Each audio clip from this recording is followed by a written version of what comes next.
paz do Senhor Jesus, irmãos e irmãs, sejam todos muito bem-vindos mais uma vez a este nosso encontro semanal. É muito bom ter você aqui, que Deus possa continuar abençoando o seu coração e abençoando esse tempo da qual Ele nos dá, para que possamos aprender um pouco mais da palavra de Deus. Estamos em uma jornada pela redenção e nós já andamos um bom caminho nessa jornada pela redenção. Estamos entendendo à luz da palavra de Deus como é que Deus salva o homem. Quem é o homem segundo a palavra de Deus, aquilo que as Escrituras diz sobre ele mesmo. E nós temos visto como foi que Deus estabeleceu um plano de salvação para nos salvar. Nós agora estamos numa etapa onde nós estamos ouvindo um chamado de Deus à salvação. Estamos exatamente nesse momento, depois que nós compreendemos o Evangelho, depois que nós entendemos como que Deus salva o homem, então Deus faz um chamado, Ele chama para que nós possamos vir até Ele, para que nós possamos atender a esse chamado da salvação. Como que isso acontece? Quais são os processos que Deus faz em nós, que o Espírito Santo opera em nós, para que esse chamado seja eficaz, seja eficiente, para que nós possamos então verdadeiramente sermos alcançados por tão grande e maravilhosa graça. Antes de nós continuarmos, eu gostaria de pedir a você que ainda não é inscrito nesse canal para que se inscreva, isso nos ajuda muito para que o Evangelho da qual nós pregamos possa alcançar mais pessoas. Quero pedir também a você que compartilhe o link desta mensagem para que mais pessoas possam ouvir a respeito do Evangelho de Jesus. É um modo que nós temos moderno e muito eficiente de evangelizarmos. Se você parar para pensar, você que tem um pouco mais de experiência de vida cristã, de caminhada cristã, você vai se lembrar que antigamente nós entregávamos panfletos nas ruas para evangelizarmos, e era um método de evangelização. Hoje, nós podemos fazer isso com uma eficiência muito maior e a custo zero. Basta você compartilhar o link dessa mensagem, o link dessa reflexão com alguém para que essa pessoa venha então receber aí a palavra de Deus no seu aparelho, no seu celular. Eu quero então desafiar você a nos ajudar nesse momento de evangelização. Amém? E eu quero também orar com você para que nós possamos então pedir a bênção de Deus sobre a palavra dele, sobre as nossas vidas hoje, em nome de Jesus. Quero convidar você à oração nesse momento, em nome de Jesus. Oremos. Maravilhoso Pai que estás nos céus, nós damos graças e honras a Ti por tudo aquilo que o Senhor tem feito. Obrigado, meu Deus, por ter nos trago até esse momento. Pedimos a Tua bênção, Senhor, sobre nossas vidas. Eu peço a Ti, meu Deus, a iluminação do Teu Espírito Santo sobre mim. Ajuda-me, Senhor, nas minhas limitações e fraquezas. Senhor, dá-me as palavras certas. Ó Deus, para que eu possa, meu Deus, falar da Tua palavra com ousadia, mas também com temor e tremor diante de Ti. Tem misericórdia da minha vida, Senhor. E opera, meu Deus, sobre os corações, sobre os ouvidos, da qual, meu Deus, esta palavra, meu Deus, alcançará. Direcione, meu Deus, com Sua graça, aqueles a qual o Senhor quer, meu Deus, alcançar e quer usar, meu Deus, este vídeo como instrumento da Tua bênção, da Tua misericórdia e da Tua graça abundante. Opera sobre esses corações, abrindo-os, ó Deus, fazendo-os entender e compreender. E acima de todas as coisas, meu Deus, levando-os à fé em Jesus Cristo, para que possa, meu Deus, ser realizado na vida de cada um, conforme o Teu querer e a Tua vontade, aos Teus santos, edificação, aqueles da qual, meu Deus, estão perdidos, ó Senhor, para que a Sua palavra, meu Deus, chegue a eles para salvação, em nome de Jesus. Nós Te pedimos e Te glorificamos. Amém e amém. Muito bem.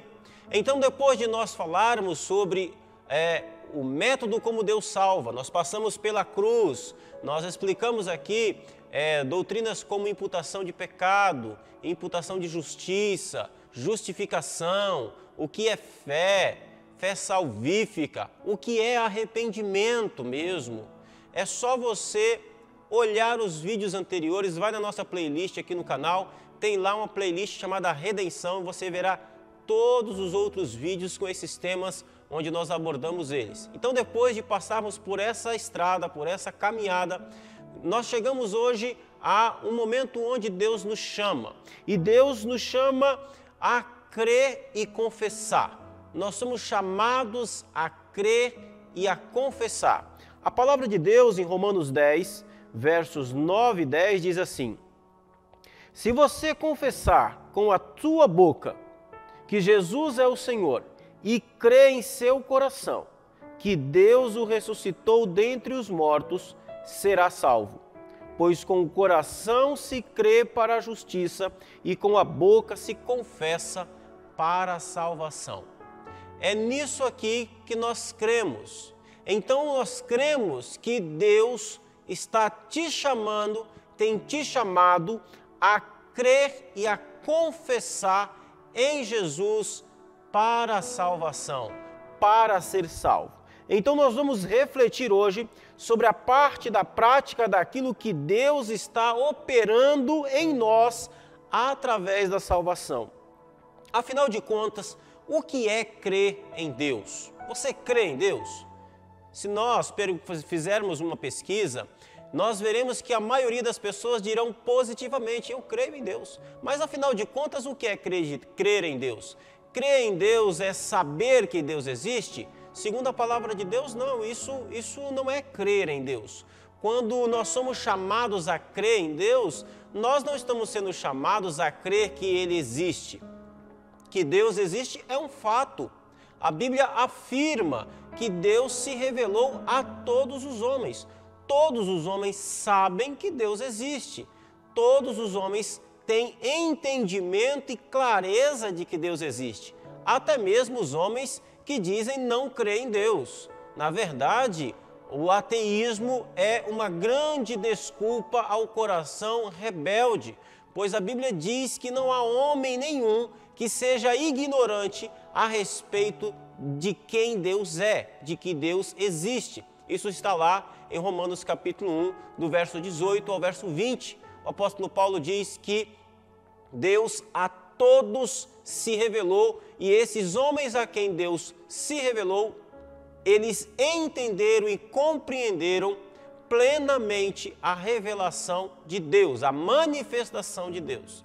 Então, dizer que acredita em Deus, que crê em Deus, não é o mesmo que dizer que você sabe que Deus existe. Isso não é crer em Deus para a salvação.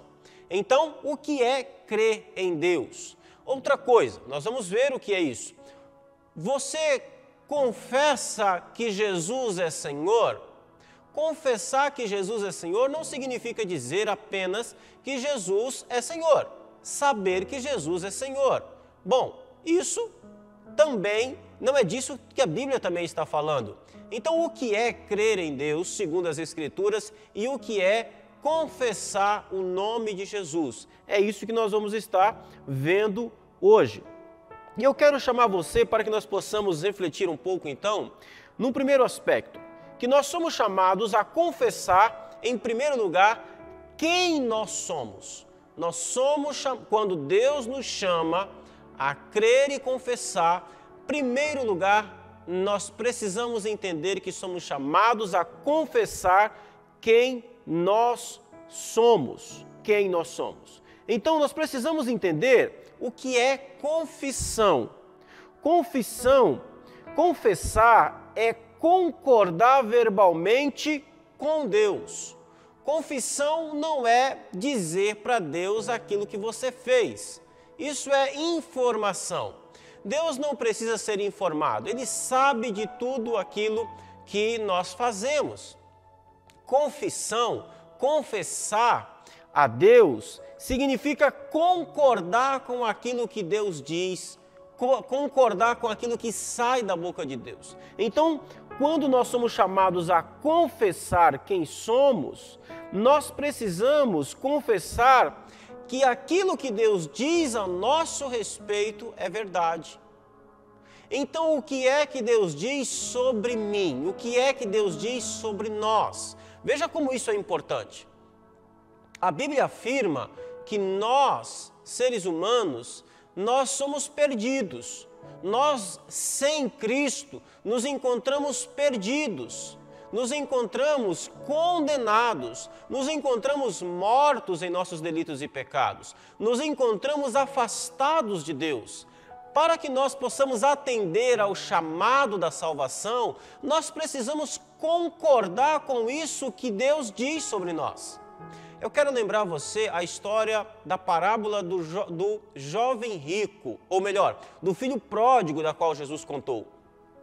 Lembrem-se que aquele homem, ele havia se afastado, havia ido embora da casa do seu pai, e depois de muito tempo, depois de ter acabado com todos os seus bens, com todo o seu dinheiro, ele estava numa situação tão terrível que ele estava cuidando de porcos e ele desejava comer da comida que os porcos comiam. E o texto diz que ele, naquela situação, ele disse que, caindo em si, disse: quantos trabalhadores, quantos funcionários do meu pai têm fartura de pão para comer e eu aqui morro de fome. Perceba que na parábola de Jesus, Jesus está dizendo que esse rapaz caiu em si, ele reconheceu o seu verdadeiro estado. Pode parecer que é uma coisa simples, mas nós temos uma dificuldade enorme de reconhecer quando estamos perdidos. Nós temos uma dificuldade enorme de reconhecer que nós, longe de Cristo, somos verdadeiramente mortos espirituais.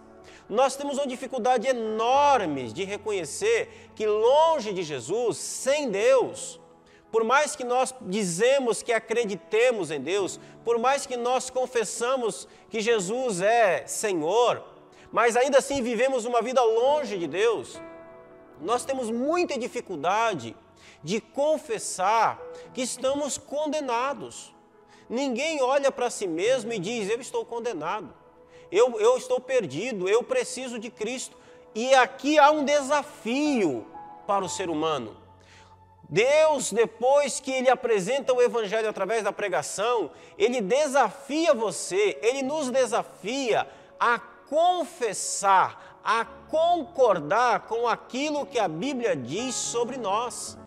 Então, se as Escrituras diz, se o Espírito Santo diz ao seu coração que você precisa mudar de vida, que você precisa urgentemente de uma nova vida, que você precisa urgentemente de Cristo para ser salvo, se o Espírito Santo tem dito ao seu coração de que você está perdido, de que você está condenado, de que se você morresse hoje, você estaria perdido, totalmente perdido, você precisa confessar isso, você precisa concordar com Deus.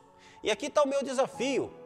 O que o Espírito Santo tem dito para você, sobre você? O que Deus tem dito para você e sobre você?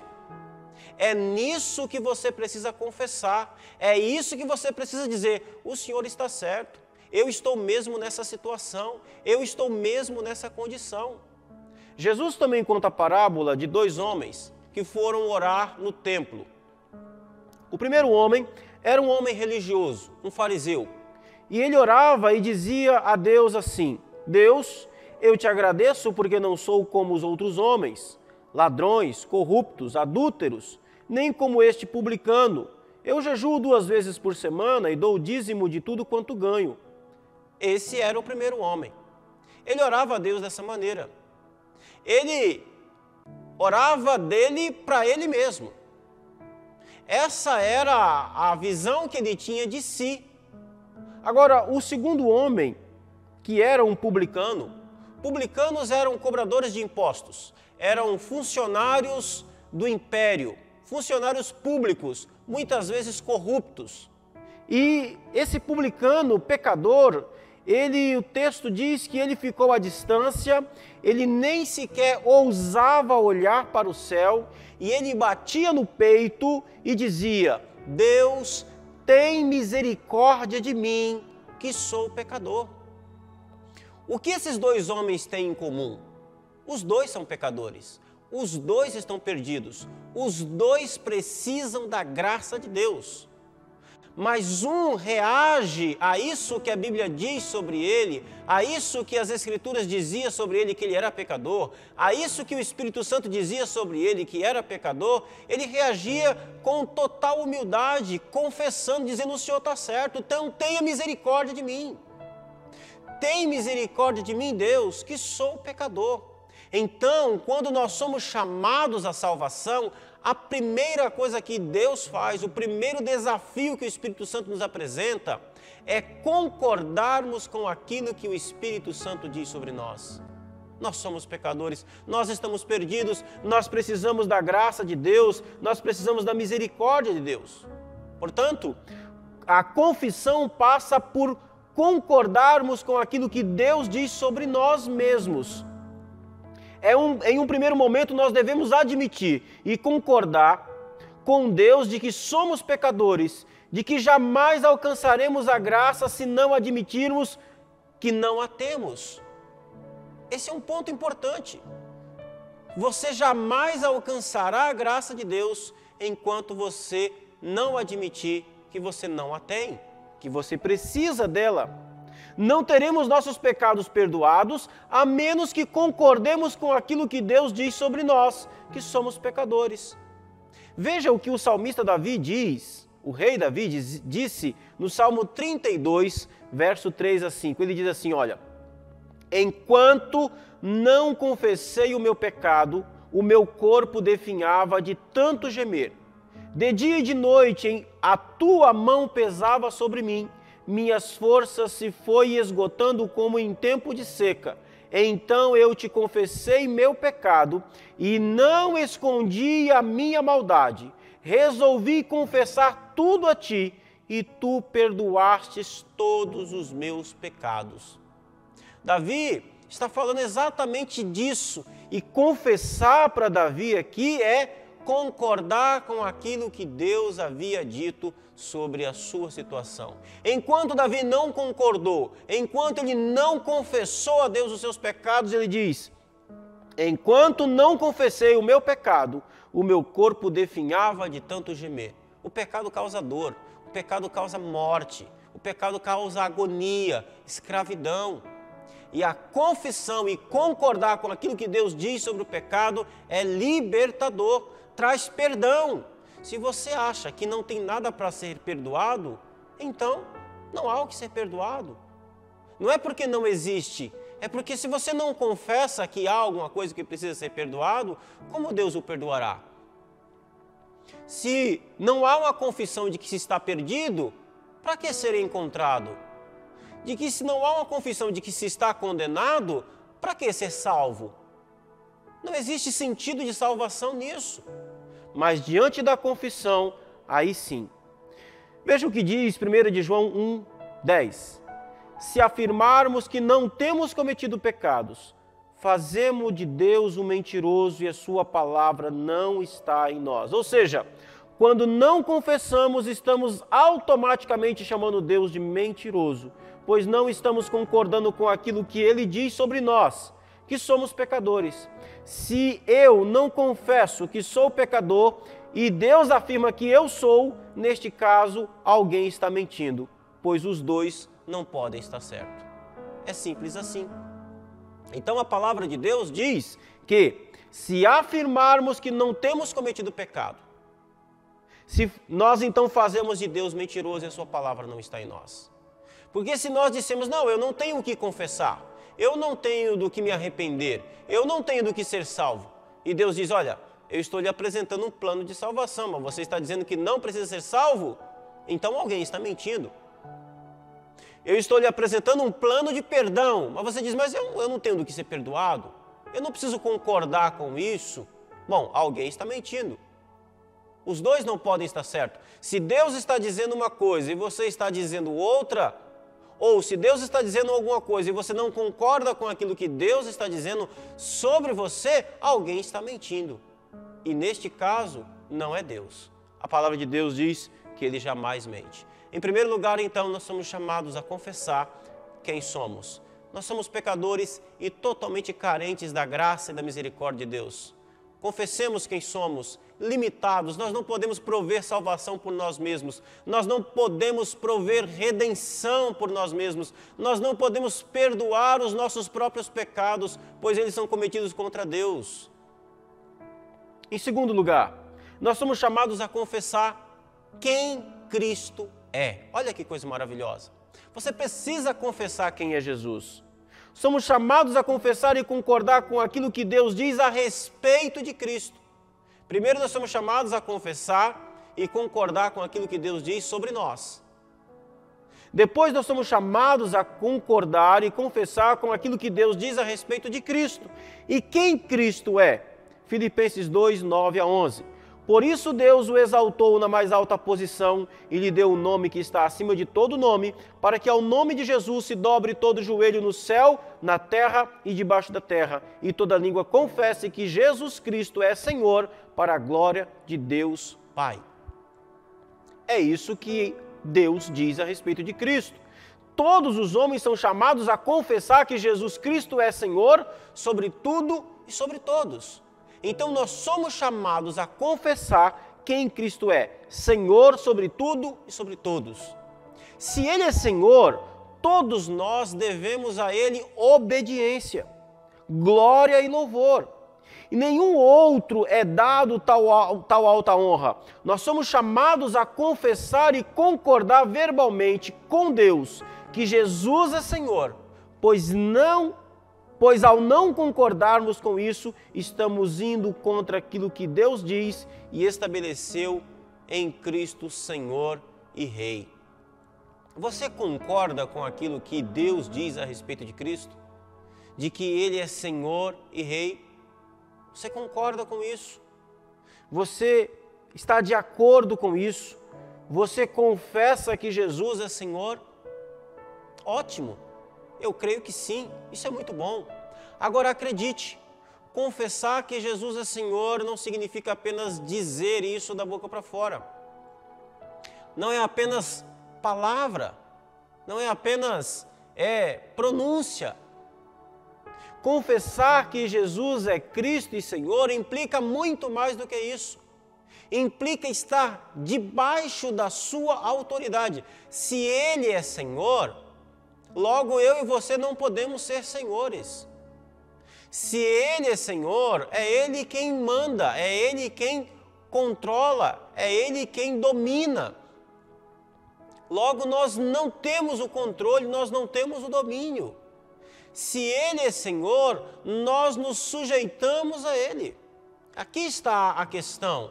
Você concorda com aquilo que Deus diz sobre Cristo, de que Jesus é Senhor e Rei, de que Ele é a autoridade sobre a sua vida? Você é chamado a confessar isso, de que Jesus é Senhor e Rei sobre tudo e todos. Você concorda com isso? Você concorda com Deus, de que Deus está certo quando Ele colocou Cristo para ser Senhor e Rei? Ótimo! Agora, você vive como que se Cristo fosse Senhor e Rei da sua vida. Ele é o seu Senhor. Ele tem autoridade sobre você. Ele tem direito de dizer a você como você deve viver e como não deve viver. Será que você tem ouvido a voz de Jesus, a voz do Senhor, e tem vivido de acordo com aquilo que Ele diz, com aquilo que Ele fala? Ou será que você tem também dado ordens nesse relacionamento? Essa é a grande questão. Então, confessar quem Cristo é significa concordar com aquilo que Deus diz a respeito de Cristo. Mas não é apenas palavra, é viver de acordo com. Se Cristo é Senhor sobre nós, logo Ele é a autoridade máxima sobre as nossas vidas. Logo Ele é a autoridade plena e total sobre nós. Seja na nossa casa, como nós nos relacionamos com o nosso cônjuge, como nós nos relacionamos com os nossos filhos, com os nossos pais, seja no trabalho, como nós nos relacionamos com os nossos colegas, como nós nos relacionamos com os nossos patrões, os nossos empregados, enfim, em todas as áreas, Ele é Senhor. E nós seguimos a sua ordem, a sua autoridade, o seu governo, a sua palavra. Pois é isso que Deus diz sobre quem Cristo é. Ele é Senhor sobre cada um de nós. Aliás, Cristo é Senhor sobre a vida de todos, querendo ou não, gostando ou não, sujeitando-se a Ele ou não. Ele é Senhor. Não porque não depende de que nós concordemos com isso ou não. O senhorio de Cristo não depende do nosso acordo, não depende se nós concordamos, se nós o aceitamos como Senhor ou não. Ele é Senhor estabelecido por Deus Pai. A questão é, quando nós confessamos, quando nós concordamos com isso que Deus diz sobre quem Cristo é que então nós vivemos a partir dessa perspectiva. E em último lugar, nós somos chamados também a crer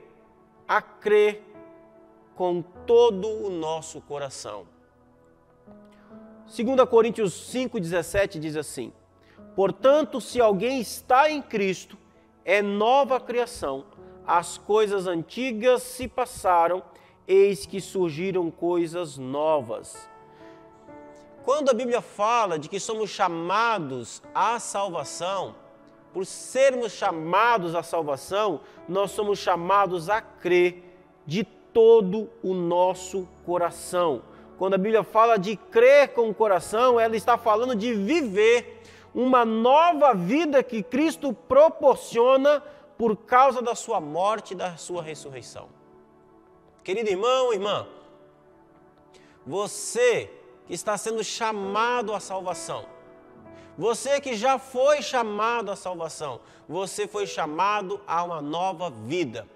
Crer em Deus significa viver essa vida que Deus criou para que nós pudéssemos viver. Quando a palavra de Deus fala sobre coração, ela está falando sobre natureza humana. Nós precisamos crer com todo o nosso coração, com toda a nossa natureza. Precisamos viver uma nova vida, não apenas ter uma experiência com Deus, não apenas dizer que crê em Deus, não é apenas dizer que acredita em Deus, mas é viver essa vida que Deus diz que proporciona a todo aquele que nasceu de novo. Pega essa expressão. Nós somos chamados a nascer de novo. O que é nascer de novo? Nascer de novo é nova vida. Não é apenas nova vida, é outra vida. Quando Jesus, lá em João capítulo 3, no Evangelho de João capítulo 3, está conversando com Nicodemos, Jesus fala exatamente disso. Jesus diz para Nicodemos: em verdade te digo, que se não nascer de novo, você não pode ver o reino. Nicodemos então pergunta para Jesus: como pode um homem, já sendo velho, nascer de novo? Por acaso ele poderá voltar ao ventre da sua mãe e nascer outra vez? E a resposta de Jesus para essa pergunta é: bom, o que é nascido da carne é carne, o que é nascido do espírito é espírito. O que ele quis dizer? Ele quis dizer o seguinte: olha, ainda que fosse possível você nascer de novo da sua mãe, você nasceria pecador de novo.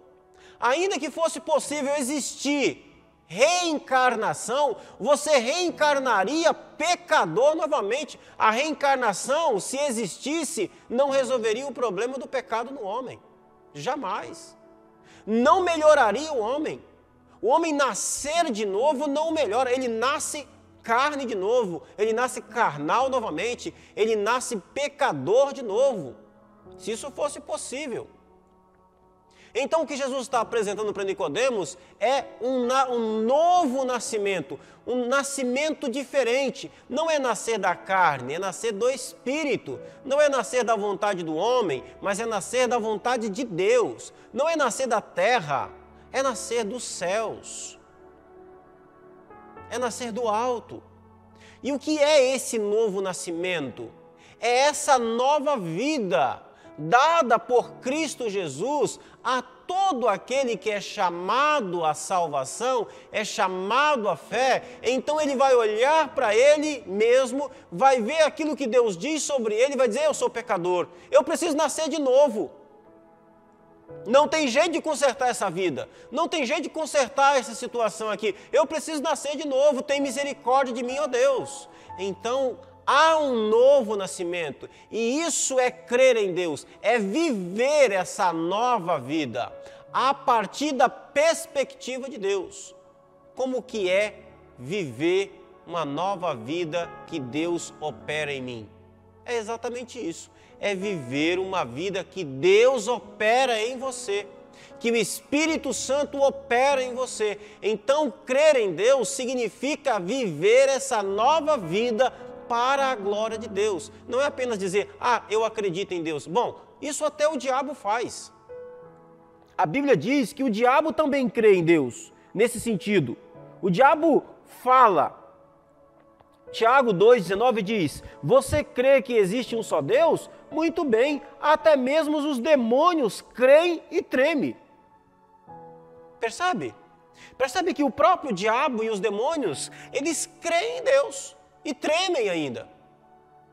E nem por isso são salvos, e nem por isso têm uma nova vida, e nem por isso são regenerados. Porque crer em Deus é diferente disso daqui. Crer em Deus não tem nada a ver com conhecimento ou saber a respeito de Deus. Pois o diabo e os demônios também acreditam e sabem a respeito de Deus. Todavia, eles não vivem uma nova vida para a glória de Deus. Eles não vivem uma nova vida para a vida para a qual Cristo conquistou na cruz. A evidência da operação da salvação de Deus na sua vida não está no fato de você ter feito uma decisão pública por apelo para aceitar Jesus. Aquele momento é muito importante, né? Mas nem sempre é evidência de salvação. A prova de que você realmente crê em Cristo é a nova vida que você passa a viver todos os dias. Isso é crer em Deus. Isso é crer em Cristo. Eu creio, eu acredito naquilo que Deus me proporcionou e então eu vivo a partir disso. Você está sendo chamado a crer em Deus, a crer naquilo que Deus proporciona. E isso é viver a partir disso. Uma nova vida com Deus, uma nova vida com Cristo, que é viver de acordo com a vontade dEle. Todas as vezes que Jesus chamava alguém para crer nele, ele estava chamando essas pessoas a tomarem a sua cruz. Negue-se a si mesmo. Negue-se a si mesmo. Crer em Deus tem esse aspecto. Tome a sua cruz. O que significa tomar a sua cruz? Negue-se a si mesmo. Abandone a sua própria vida e viva a nova vida que eu tenho para que você viva. O Evangelho te chama a crer em um Deus, em um Salvador que está vivo. E isso quer dizer que Ele ouve. Isso quer dizer que Ele conforta, que Ele consola, que Ele restaura, que Ele perdoa, que Ele capacita. Ele está vivo e vive em você, que está sendo chamado a crer nele. Ele está próximo. Você precisa crer que Ele ressuscitou e está à direita no trono dos céus e que se você for a Ele e se inclinar, e que se você for a Ele, Ele se inclinará a você, perdoará os seus pecados e transformará a sua vida. Você crê nisso? Você crê nisso? Você acredita nisso? Você acredita que apesar de quem Cristo diz que você é, você acredita que Ele perdoa os seus pecados, que Ele perdoa as suas falhas? Eu vou te fazer uma pergunta para nós orarmos. Você crê que Deus tem um plano para a sua vida? É claro que tem. Deus tem um plano para a vida de todo mundo. Isso é um fato. Agora a pergunta é, o que é que você faz com esse plano? Como é que você se relaciona com isso? Porque não basta você dizer, Deus tem um plano na minha vida. Não, ok, Ele tem um plano na vida de todos. De todos os seres humanos. Mas a questão é, você crê nesse plano? Você vive a partir desse plano? Ou você apenas está dizendo isso para empurrar com a barriga, para que isso possa ser apenas uma desculpa, para empurrando isso com a barriga na vida, pensando que lá no futuro, um dia, quem sabe, você então se inclinará a esse plano? Ora, não é esse o projeto. A ordem que Cristo como Senhor dá a você, que você creia nele hoje. O plano de Deus é para ontem. E a pergunta que eu faço é, você crê nisso? Você confessa isso? Você concorda com isso que a Escritura diz? Então viva a partir disso. Viva de acordo com isso que Deus diz sobre você e sobre Cristo e sobre as oportunidades que Ele te dá. E eu quero orar por você, para que Deus possa abençoar o seu coração, em nome de Jesus. Eu quero fazer um apelo a você, para que você tome uma decisão hoje, para que você confie em Cristo agora, para que você se entregue às mãos e aos cuidados dEle imediatamente. Deixe as desculpas de lado, não importa as desculpas. Não queira você tentar acertar a sua vida, você não vai conseguir. O desafio é crer que Deus é quem te dá uma nova vida, não é você que proporciona uma nova vida para você mesmo. O desafio é crer que Deus pode te dar uma nova vida. Essa vida não tem jeito, não tem conserto. Ele vai te dar uma outra, uma nova vida. Você crê nisso? Então está lançado o desafio de você viver a partir dessa nova vida que Ele proporciona a você através do Espírito Santo. Eu quero orar por você em nome de Jesus. Maravilhoso Deus e Pai, eu oro, Senhor, neste momento, a Ti em favor, ó Deus, da vida dessas pessoas, dos meus irmãos e irmãs, ó Deus, da qual chegaram, meu Deus, a uma conclusão honesta diante de Ti. Elas concordam, meu Deus, em que situação na vida delas elas estão diante de Ti. Deus Santo, elas confessam, elas concordam com aquilo que o Senhor diz. Eu quero, meu Deus, então pedir a Ti, Senhor, para que esse reconhecimento do coração, ó Deus, seja cada vez mais evidente e seja, meu Deus, confortado com a certeza também de outras coisas que o Senhor diz, como a certeza do perdão, da graça, da misericórdia, da salvação, meu Deus, sobre a vida daquele que está perdido. Senhor, eu quero pedir a Ti, meu Deus, em nome de Jesus, que o Senhor venha ajudar, meu Deus, a cada um, meu Pai, a crer, a viver uma vida, meu Deus, de verdade, a crer no Senhor.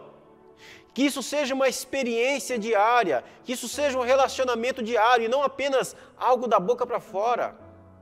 Que seja, meu Deus, um crer com evidência, com uma vida vivida para a sua glória e para a manifestação de quem Cristo é na vida deles, em nome de Jesus. Eu peço também, meu Deus, a Ti, meu Deus, por aqueles da qual já foram alcançados por Sua graça, os meus amados irmãos, salvos em Jesus, que eles possam continuar experimentando cada dia mais, meu Deus, dessa experiência, desse relacionamento, desse dia a dia, vivendo a partir, meu Deus, da Sua bênção, da Sua graça, a partir, meu Deus, da vida que o Senhor tem proporcionado a eles, e que eles venham, Senhor, cada vez mais, Senhor, crer, Senhor, viver de uma forma eficaz, eficiente, plena, meu Deus, da Sua graça, da Sua vida sobre o coração deles, em nome de Jesus. Amém e amém. Querido irmão, irmã, que Deus possa abençoar o seu coração, a sua vida de forma poderosa. Quero contar com você aqui na próxima semana, na próxima quarta-feira, que Deus possa nos abençoar para que possamos estar aqui novamente para continuarmos estudando a palavra de Deus em nome de Jesus. Um forte abraço a todos, Deus abençoe o seu coração, a sua vida e até a próxima semana, se Deus quiser, em nome de Jesus. Amém e amém.